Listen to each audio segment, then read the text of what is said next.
Madame, Monsieur, bonsoir. Bienvenue dans ce journal. Voici ce qui domine l'actualité. Le Premier ministre Amadou Gon Coulibaly apporte un soutien de 30 millions de francs CFA aux femmes de Didiévi. Ce département de la région du Bélier a célébré la Journée internationale de la femme.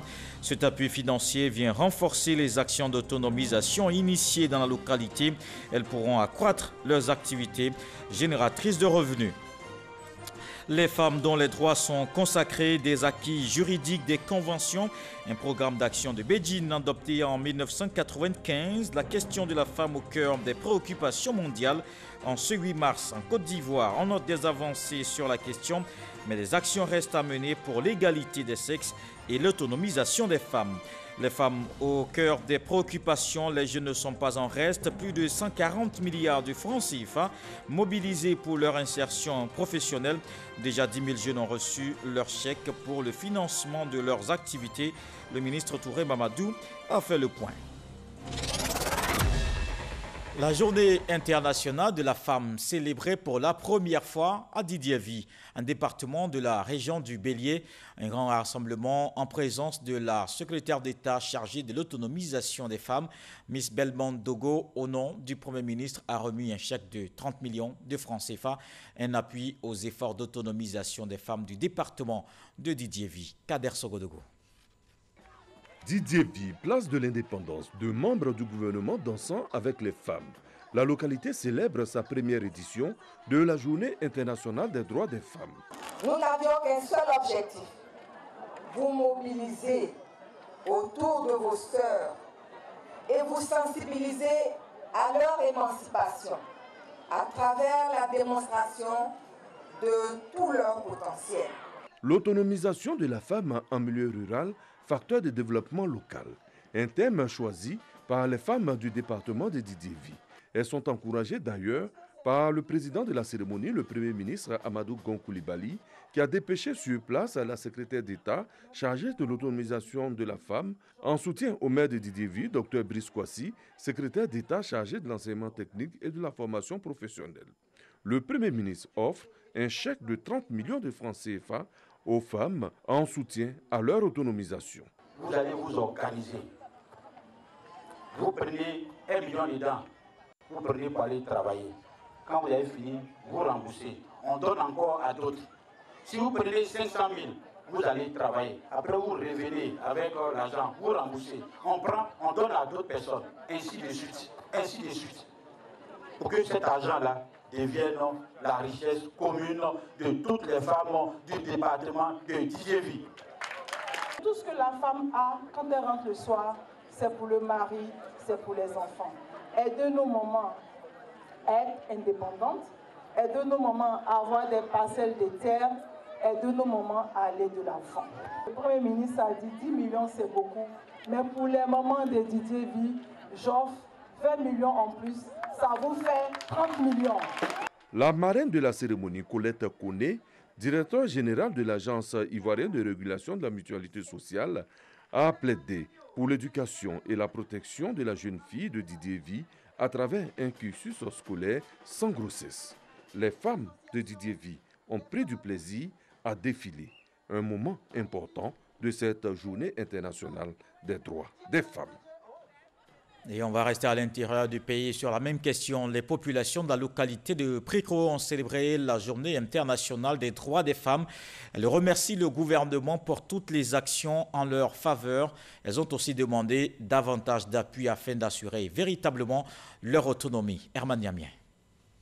Agricultrices, commerçantes, enseignantes, bref, toutes les femmes des différents secteurs d'activité vivant à Pricro ont pris part à cette célébration de la Journée internationale des droits des femmes.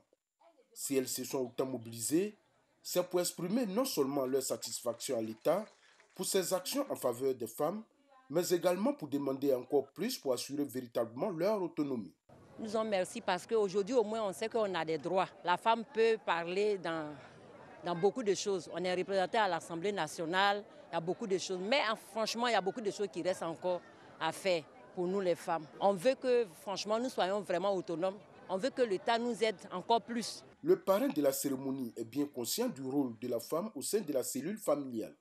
Selon le directeur général du laboratoire du bâtiment et des travaux publics, Une femme autonome est un véritable soutien pour sa famille. Le thème de cette année cadre bien avec la vision de notre illustre président qui veut que la femme soit autonome.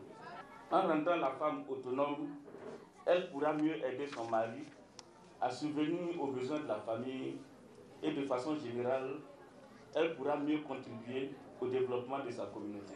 Pour aider ces femmes à se prendre en charge, Jean-Claude Kouassi leur a fait don de 5 tricycles et 6 broyeuses mobiles. De quoi soulager les bénéficiaires qui entendent en prendre bien soin. Et les échos nous viennent également de San Pedro, les femmes du milieu rural à l'honneur. Elles ont célébré la journée internationale pour la promotion de leurs droits. L'une des articulations de cette célébration est le défilé dans la ville. Le reportage de Sam Kona. Célébration de la journée internationale de la femme à San Pedro, les femmes rurales ont marqué cette journée par un grand défilé sur le boulevard de la République en présence des autorités de la ville autour du thème « La promotion de la femme, un atout pour la paix durable en Côte d'Ivoire ». C'est au fin fond de nos villages avec les problèmes de terre. Donc la femme rurale doit être au cœur même de la réconciliation et de la cohésion sociale. Il faut bien entendu rappeler cela aux hommes, leur dire que la femme, c'est elle qui est là pour apaiser, c'est elle qui est là pour rassurer et qu'il est nécessaire, important pour eux de nous écouter. Après le défilé, place aux allocutions. Vaillantes femmes de San Pedro, vous n'ignorez pas que les échéances électorales approchent.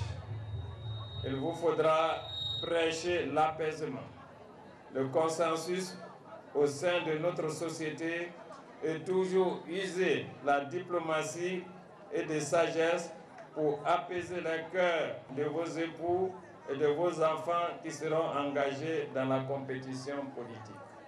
Les présidentes d'associations féminines ont décidé de sillonner toute la région de San Pedro pour parler de paix aux femmes, afin qu'il y ait des élections apaisées en octobre prochain. Ici à Abidjan, la société ivoirienne de télédiffusion honore les femmes de l'entreprise.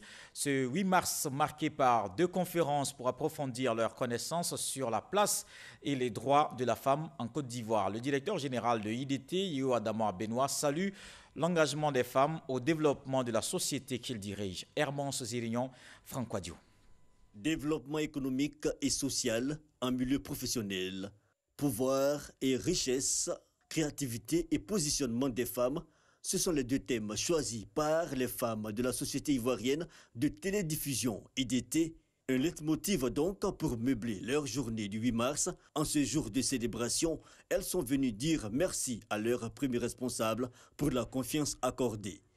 Les femmes de l'IDT peuvent affirmer avec fierté que la condition de la femme compte pour beaucoup aux yeux de notre directeur général, qui a accordé sa confiance à plus de 30% de son effectif représenté par les femmes. Merci, monsieur le directeur général. Au nom de Sidi Touré, ministre de la Communication et des Médias, Rosine Anokakou a exhorté les femmes de l'IDT à être des vecteurs de paix et de cohésion. Faire avancer la cause de la femme, faire bouger les lignes, nécessite de ne pas rester assis, uniquement à rêver ou à critiquer, mais impose de se lever et agir. Les efforts doivent être quotidiens à tous les niveaux, pour que la Côte d'Ivoire puisse bénéficier du plein potentiel de tous ses fils et de toutes ses filles. À vous, dévouées et engagées femmes d'IDT, étoiles de la télévision numérique en Côte d'Ivoire, que pourrais-je dire d'autre pour mieux vous honorer? Je suis fier de vous et je m'engage pour votre cause noble au sein de la Société ivoirienne de télédiffusion. Toutefois, je vous invite également à être de la génération égalité et à vous lever pour vos droits. L'édition 2020 de la Journée internationale des droits des femmes a pour thème national la promotion de la femme, un atout pour une paix durable en Côte d'Ivoire, un thème qui invite chaque sœur, chaque mère et chaque épouse à œuvrer davantage pour une paix véritable dans le pays. Des textes et lois adoptés en vue de promouvoir les droits de la femme dans le monde. Les conférences et rencontres au sommet se multiplient. Les pays prennent des engagements, mais dans l'application, beaucoup reste à faire, même si des avancées sont notables. Justement, 25 ans après l'adoption de la déclaration et du programme d'action de Beijing adopté en 1995, que reste-t-il à faire? Quels défis à relever? Dans ce reportage à suivre, Sephora Zegui nous donne des éléments de réponse. La Journée internationale des droits de la femme est un jour où les actions et les combats des femmes du monde entier sont reconnus. Cette journée met également en avant la lutte des femmes pour leurs droits, notamment la réduction des inégalités femmes-hommes. En 1995, le programme d'action de Beijing a fait ressortir 12 domaines critiques dans lesquels des mesures urgentes étaient nécessaires pour assurer aux femmes, aux hommes, aux filles et garçons une égalité accrue et plus de possibilités. Il y a les femmes et la pauvreté. Ensuite, il y a l'éducation et la formation des femmes. Ensuite, il y a les femmes et la santé. 25 ans après l'adoption de la déclaration et du programme d'action de Beijing, quel bilan pour la Côte d'Ivoire? En 25 ans, beaucoup de choses ont été faites en Côte d'Ivoire. Je vais rapidement citer cette loi sur les 30% en matière politique et des assemblées élues en faveur des femmes. Et cette loi a été promulguée, on attend seulement qu'on nous donne le décret d'application pour qu'effectivement elle rentre en ligne de compte. Les nouvelles sont encourageantes en matière de participation des femmes à la politique. La Côte d'Ivoire a adopté un projet de loi instituant un quota minimum de 30% de femmes sur les listes des partis politiques, présentant des candidats aux élections de toute assemblée collective. Une mesure bien accueillie par les femmes qui demandent toutefois l'application sur les terrains. Nous savons qu'en 2019, il y a eu la loi favorisant la participation des femmes aux assemblées élues. Et donc, l'année 2020 étant une année électorale, nous espérons que les hommes politiques, les partis politiques vont en prendre possession et faire en sorte qu'on voit la transformation des chiffres au niveau des postes électifs. En plus du quota, d'autres actions ont été entreprises par les pouvoirs publics afin de renforcer l'égalité femmes-hommes. Je peux prendre cette loi qui permet à la femme d'adjoindre son nom sur le nom de l'enfant. À l'époque, l'enfant porte le nom de l'époux, donc le nom du père. Et il y a cette autre loi qui fait de la femme aussi, au même titre que l'homme, chef de famille. On pourrait aussi citer cette loi qui permet de punir le violeur. C'est d'actualité en Côte d'Ivoire. Il est puni, on dit, de 5 à 20 ans. Des lignes qui bougent, mais les actions ne sont pas suffisantes selon certaines organisations de la société civile. Progrès au plan légal, oui. Au plan législatif, oui. Progrès au plan institutionnel, oui. Mais progrès dans le changement, c'est-à-dire progrès en termes de jouissance des femmes de leurs droits, je dirais qu'il n'y a pas véritablement de progrès. Malgré les progrès réalisés en matière de droits de la femme, la communauté internationale reconnaît que la situation de la plupart des femmes et des filles dans le monde évolue lentement. Jusqu'à ce jour, aucun pays n'est en mesure d'affirmer avoir atteint l'égalité des sexes. Et ici, en Côte d'Ivoire, des lois ont été adoptées, des avancées notables dans le pays en matière de promotion de la femme. La secrétaire d'État chargée des droits de l'homme était l'invitée de Hamza Diaby dans le Dimanche Magazine de ce 8 mars. Aimé Zebeyou a fait le point de tous les progrès réalisés dans tous les domaines. Je vous propose un extrait de l'entretien. Au niveau des lois relatives au mariage, on a constaté que la femme était lésée. Voilà, la femme était lésée parce que le mari était le chef de famille. Au niveau donc de la gestion des biens, c'était le mari qui avait la gestion des biens. La femme n'avait pas d'autonomie bancaire. La femme ne pouvait pas exercer une profession séparée de son mari. Il fallait donc une autorisation de son mari. Et puis les salaires, tout ça, c'était... Le domicile conjugal aussi. Tout ça, c'est le choix du mari. Oui. Et en 1983, le changement qu'il y a eu, ça a permis l'autonomisation bancaire, d'abord, l'exercice d'une profession séparée, et ensuite l'administration des biens réservés. Donc ce sont des avancées qu'il y a eu. Il y a un régime de communauté aussi qu'il faut noter, communauté des biens avant la loi de 83. Ensuite, il y a eu la séparation des biens. Et aujourd'hui, il faut noter qu'avec la cession du président Alassane Ouattara au pouvoir depuis 2011, nous avons eu des avancées notables aussi dans certains domaines. Je donne l'exemple de la loi de 2013 qui a institué la cogestion. La femme aujourd'hui, il faut son consentement, il faut d'un commun accord choisi par exemple le domicile conjugal. Avant la loi sur la cogestion, l'imposition fiscale de la femme était plus élevée que l'imposition fiscale de l'homme. On ne tenait pas compte de son statut de mariée et même de son statut du fait qu'elle avait des enfants. Aujourd'hui, avec la cogestion, on tient compte de son statut de mariée et de son statut du fait qu'elle ait des enfants pour avoir une imposition égalitaire entre l'homme et la femme. Ce 8 mars est aussi marqué par la première édition de Miss Albinos Côte d'Ivoire 2020. Mademoiselle Koné Magouatene Traoré enlève la couronne, mais au-delà de ce titre, c'est l'occasion pour les organisateurs d'appeler la société à changer son regard envers ces personnes. Une compétition qui vise donc à réduire les préjugés et les discriminations dont les albinos sont victimes. Des détails avec Dangui Dangui. Les jeunes filles albinos ont rivalisé de beauté et d'élégance au cours de cette première édition de Miss Albinos Côte d'Ivoire 2020. C'est une initiative de la Fondation internationale Gouré Ampis en collaboration avec la Fédération des associations et organisations pour le bien-être des albinos de Côte d'Ivoire. Une opportunité pour ces albinos d'attirer l'attention de l'opinion sur les préjugés et les inégalités dont ils sont victimes. Les personnes atteintes d'albinisme sont des personnes à part entière qui sont capables d'aller à l'école, d'avoir des diplômes, de travailler, de se marier. Comme la plupart des personnes en situation de handicap, les albinos se battent chaque jour contre les préjugés et les discriminations.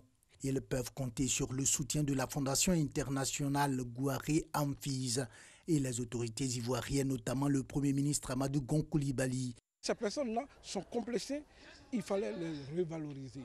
C'est la joie, la fierté de savoir que les femmes albinos ont décidé de se faire valoir et montrer qu'elles comptent aussi dans ce pays. Elles sont toutes belles et c'est pour ça que je suis vraiment heureuse de savoir que le Premier ministre n'a pas hésité à parrainer cette cérémonie. La première édition de Miss Albinos Côte d'Ivoire 2020 a eu pour thème enjeux et défis du développement socio-économique de la Côte d'Ivoire. Je suis albinos et je compte. Et l'actualité, c'est aussi le Massa qui se tient jusqu'au 14 mars. L'innovation majeure de cette 11e édition est la destination à Bobo, une parade organisée dans la commune. Plusieurs pays invités ont défilé avec des artistes, marionnettes et danse. Une belle ambiance qu'on voit dans ce reportage de Serge Pacom Didi et Franck Wadio. La commune d'Abobo en effervescence, des populations heureuses d'accueillir la parade annonçant les couleurs pour cette 11e édition du marché des arts et du spectacle d'Abidjan, Massa. C'est notre première fois de faire une telle parade, donc nous sommes super contents. De la danse, des marionnettes, du chant et des artistes venus de plusieurs pays, de la Guinée, du Brésil, du Canada, de la Côte d'Ivoire et de bien d'autres encore. Le Massa est très intéressant. Beau à voir à Bobo. Je n'ai jamais vu. Moi, je suis très content de recevoir à Bobo. Bon, le Massa à Bobo, vraiment, ça a été un joie pour nous parce qu'on n'a jamais assisté à ça. Vraiment, aujourd'hui, à la CSA, on est heureux. À Bobo, en fait, la commune, à l'instar d'autres cités du district, abritera une partie de l'événement. Une fierté pour le maire Ahmed Bakayoko. C'est un grand bonheur d'avoir notre part de Massa. Tous les acheteurs de spectacles sont là. En tout cas, c'est un grand bonheur pour nous à Bobo. Au total, 2020 danseurs, coïncidence symbolique mobilisée pour cette parade qui ouvre les hostilités du Massa à Abobo, intitulée d'ailleurs « Allons à Abobo ». C'est une innovation du Massa 2020, comme pour encourager les jeunes de la commune à s'intéresser à l'art et à mettre aussi en exergue les potentialités culturelles d'Abobo. L'art, c'est aussi l'affaire des jeunes, la jeunesse qui bénéficie du soutien de l'État dans sa quête d'insertion professionnelle. 145 milliards de francs CFA mobilisés pour l'autonomisation de 5000 jeunes ivoiriens. Pour la phase 2 du programme Agir pour les jeunes, 10 000 ont reçu leur chèque de financement. Une politique d'emploi et d'auto-emploi expliquée largement par le ministre Touré Mamadou. Il était l'invité des rédactions de Fraternité Matin. Le point avec Walter Amadou Ouattara. Les missions du Conseil national de la jeunesse et de la Fédération nationale des unions des jeunes communales de Côte d'Ivoire, la réforme de l'agence emploi jeunes relativement à l'opération Agir pour les jeunes, voici entre autres les grands points abordés par le ministre de la Promotion de la jeunesse et de l'emploi des jeunes, Mamadou Touré, invité des rédactions de Fraternité Matin. Le Conseil national des jeunes, c'est une fêtière des associations des jeunes. Nous avons un conseil totalement inclusif aujourd'hui. Et ce projet a été mené par eux-mêmes. Il y a un apport important du gouvernement. C'est près de 70 millions de francs CFA de subventions qui a apporté donc au CNJ. J'ai décidé de porter ces subventions à 100 millions de francs CFA. Mais en plus des 100 millions, j'ai accordé à chacune des fêtières 10 millions de francs CFA de subventions annuelles. Donc la Fédération des jeunesses communales de Côte d'Ivoire, les scouts, la FEMAGESI, l'année dernière, en 2019, ils ont tous eu pour la première fois leurs 10 millions de subventions. Mais la subvention en 2020 sera conditionnée par la présentation d'un rapport d'activité et de l'utilisation efficiente et efficace qui aura été fait, donc des ressources qui ont été mises à leur disposition. Dans le cadre du programme Agir pour les jeunes, phase 2, 10 000 bénéficiaires ont reçu leur chèque pour le financement de différentes activités. Nous avons mobilisé 141 milliards pour chercher à donner une opportunité à 1,5 million de jeunes, pour leur permettre donc de faire des activités ou d'accroître leur activité. Et tous ces jeunes qui sont porteurs d'initiatives et surtout dans les domaines où on a les métiers d'avenir, leur demander de s'approcher de l'agence emploi jeunes, de présenter leurs projets. C'est leurs ressources, ce sont des ressources publiques pour les aider. Ils n'ont qu'à faire les démarches. PSGouv, bilan et perspective de l'autonomisation des jeunes, c'est le thème qui a permis au ministre Mamadou Touré, face aux journalistes du quotidien gouvernemental La Fraternité Matin, de faire un résumé à mi-parcours des actions du gouvernement en faveur de l'emploi des jeunes. On se rend à Yamoussoukro pour suivre les travaux du Sénat. La deuxième session extraordinaire de l'année 2020 ouverte. Les sénateurs examinent les projets de loi portant révision constitutionnelle évoqués dernièrement par le président de la République, Kader Sokodogo. Le 5 mars 2020, le président de la République, Alassane Ouattara, était à Yamoussoukro devant le Parlement. Dans son adresse, il a annoncé son intention de modifier la Constitution. Le Conseil des ministres, tenu le lendemain 6 mars, a donné forme à la vision du chef de l'État. Suite logique, la deuxième session extraordinaire de l'année 2020 du Sénat. Chaque sénateur est invité à faire preuve d'une assiduité irréprochable lors des travaux qui se tiendront les jours à venir, en vue de doter notre pays d'une loi fondamentale qui assure à tous les citoyens la stabilité, la paix et la justice auxquelles ils aspirent tant. Monsieur le Président du Sénat demande à cet effet à tous les sénateurs qui bénéficient d'une autorisation d'absence de bien vouloir y ce soir pour prendre une part active aux différentes séances de cette session extraordinaire. 73 sénateurs sur 99 ont répondu présents à l'ouverture de cette deuxième session extraordinaire. Elle se refermera le 24 mars prochain. Un mot de religion dans ce journal. Le carême chrétien se poursuit. Les fidèles en pèlerinage au grand séminaire 5 heures de Marie d'Anyama ce dimanche. À leur côté, 5 membres du gouvernement. Ils y étaient pour prier pour des élections apaisées en Côte d'Ivoire. Walter Amadou Ouattara. Pèlerinage au grand séminaire 5 heures de Marie dans la commune d'Anyama ce dimanche. Les pèlerins ont débuté leur parcours par une messe dite par le recteur du séminaire, le révérend père Basile Djoro. Ensuite, ils ont visité ce lieu saint de formation des prêtres catholiques de Jésus-Christ, un lieu vieux de 60 années d'existence. Aux côtés des pèlerins en marche vers Pâques, les ministres Anne Désiré Ouloto, Raymond Goudou Kofi, Paulin Claude Danho, Félix Miezan Anoblé et Claude Isaac D. Des ministres du gouvernement en union de prière avec la quinzaine de ministres catholiques qui n'ont pu faire le déplacement. Le passage des ministres ce 8 mars au grand séminaire 5 heures de Marie d'Anyama a été marqué par des vœux pour davantage de paix en Côte d'Ivoire et par une remise de dons en vivres et non-vivres ainsi que des dons en numéraire au nom du Premier ministre Amadou Gon Coulibaly. Cette page noire dans ce journal, la musique ivoirienne en deuil. Ernst Kofi est décédé dans la nuit de samedi à dimanche aux États-Unis. De son vrai nom, Ernst Kofi est né le 11 novembre 1951. M. Zoroda a marqué la musique ivoirienne dans les années 80 avec plusieurs titres. Sa discographie riche d'une dizaine d'albums. Issa Tchonayo.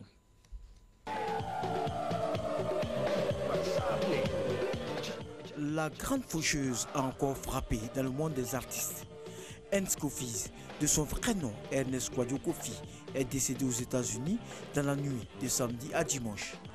Il y a 3 semaines, il était victime d'un AVC. Le mal a finalement eu raison de lui. À la fin des années 70, après ses études en France, le maître du Zoroda décide d'embrasser une carrière musicale.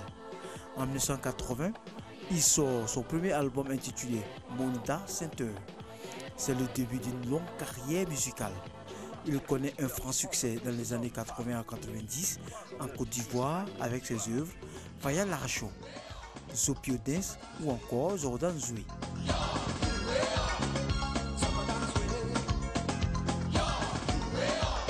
Malgré ses succès, l'homme aux cheveux frisés et au sky décide de retourner en France, cette fois pour y vivre. Pendant une trentaine d'années, il est absent sur la scène musicale ivoirienne. Après la crise post-électorale, il effectue un retour au bercail et sort en 2011 ses dernières œuvres, Gentleman et Best of Mr. Zoroda, 30 ans. Avec cette disparition à l'âge de 69 ans, la musique ivoirienne perd un de ses illustres ambassadeurs.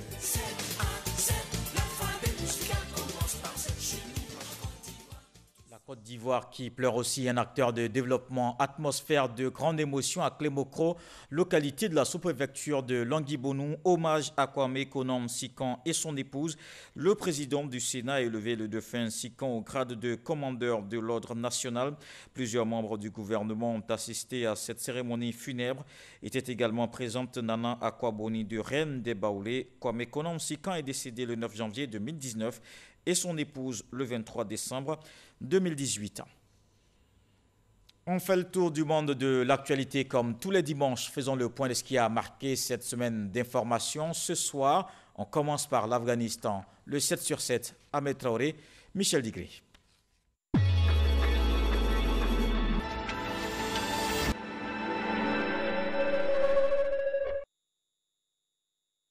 Ce lundi 2 mars, les talibans ont mis un terme à la trêve partielle instaurée le 22 février et ont repris leur offensive contre les forces afghanes. Et ce, 2 jours après la signature d'un accord historique avec les États-Unis. Joe Biden a surfé sur la dynamique enclenchée lors de sa victoire en Caroline du Sud. Donné pour mort politiquement il y a encore quelques jours, l'ex-vice-président s'est imposé dans tous les États où l'électorat noir est important. Joe Biden remporte ainsi 9 États et a désormais l'avantage. Il est l'une des personnalités les plus populaires du Irak, le mouvement de protestation anti-régime en Algérie. Le procureur d'un tribunal d'Alger a requis ce mercredi 4 mars une peine de 4 ans de prison ferme contre l'opposant Karim Tabou. Ce jeudi 5 mai, la Chambre d'appel de la Cour pénale internationale a autorisé l'ouverture d'une enquête sur des crimes de guerre et crimes contre l'humanité commis dans le cadre du conflit afghan depuis la période du 1er mai 2003. Cette enquête prend également en compte des exactions présumées qui auraient été commises par des soldats de l'armée américaine. Un attentat suicide a eu lieu vendredi 6 mars à l'ambassade américaine à Tunis. L'opération a entraîné la mort des 2 assaillants, blessé 5 policiers et légèrement blessé un civil. Les 2 assaillants étaient sur le même scooter et ils se sont fait exploser en fonçant dans une fourgonnette de police à l'arrêt. Les gardes-côtes turcs ont annoncé ce samedi la fermeture de la frontière maritime. Le président Erdogan a donné l'ordre d'empêcher les migrants de traverser la mer Égée, alors qu'ils tentent de franchir la frontière terrestre entre la Turquie et la Grèce après la décision d'Ankara de ne plus les en empêcher. Le gouvernement italien a décrété ce dimanche 8 mars la mise en quarantaine de plusieurs régions du nord du pays, et ce jusqu'au 3 avril. Ces mesures exceptionnelles concernent des villes comme Milan, Venise ou Plaisance. Avec 233 morts et près de 6000 contaminations, c'est la panique dans le pays.